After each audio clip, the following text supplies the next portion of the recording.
আবু হুরায়রা রাদিয়াল্লাহু তাআলা আনহু হইতে বর্ণিত আছে, রাসূল সাল্লাল্লাহু আলাইহি ওয়াসাল্লাম বলিয়াছেন, কিয়ামতের দিবসে হিসাব নিকাশের সময় আল্লাহ তাআলার নিকট ওই ব্যক্তির নাম না পছন্দ গণ্য হইবে যে ব্যক্তি রাজধীরাজ নাম অবলম্বন করে।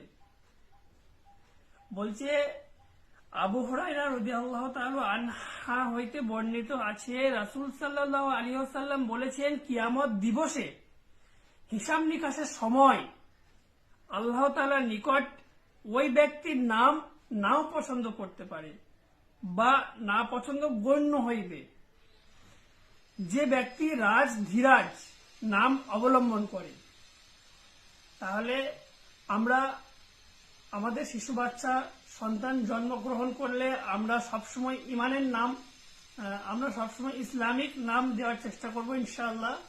তা কিয়ামতের দিন আল্লাহ তাআলা মৃত্যুর পরে যখন কিয়ামতের দিন আল্লাহ তাআলা সেই নামটি ধরে ডাকবেন, যে অমকের নাম ধরে ডাকবেন, সেই নামটি আল্লাহ তাআলা পছন্দ নাও করতে পারেন। কেননা ওই ব্যক্তির নাম হয়তো রাজধীরাজকারী, মানে সব থেকে উচ্চ লেভেলের নাম, এবং সেই নাম অহংকারী নাম। তাই আল্লাহ তাআলা হয়তো ওই নামটিকে গণ্য না করতেও পারে, আল্লাহ তাআলার পছন্দ নাও হতে পারে।